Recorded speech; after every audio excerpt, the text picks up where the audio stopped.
Menteri Koordinator Bidang Politik, Hukum, dan Keamanan Mahfud MD menegaskan Presiden Joko Widodo mendukung proses hukum dalam kasus pengadaan satelit di Kementerian Pertahanan pada 2015. Presiden Joko Widodo meminta kasus tersebut dibawa ke pengadilan.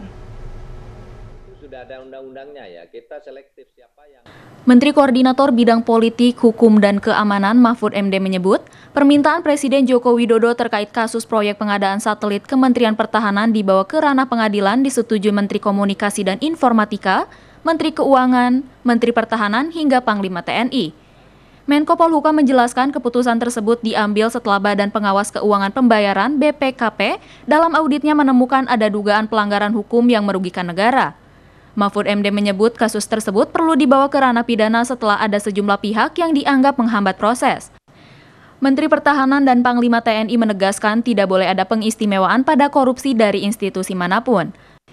Panglima TNI Jenderal Andika Perkasa mengungkapkan indikasi keterlibatan personel TNI dalam kasus pelanggaran hukum di balik kontrak pembayaran sewa satelit slot orbit 123 derajat bujur timur yang ada di Kementerian Pertahanan periode 2015 hingga 2016. Selain itu, Jaksa Agung ST Burhanuddin menyatakan kesiapannya untuk membongkar dan mengusut tuntas kasus ini. Langkah pemerintah dalam mengusut kasus proyek pengadaan satelit Kementerian Pertahanan juga mendapat apresiasi dari masyarakat. Proyek pengadaan satelit slot 123 derajat bujur timur yang ada di Kementerian Pertahanan pada 2015 diduga menyebabkan kerugian negara sekitar 800 miliar rupiah. Selain itu, negara juga masih berpotensi ditagih sejumlah perusahaan transnasional akibat kontrak yang dibuat Kementerian Pertahanan.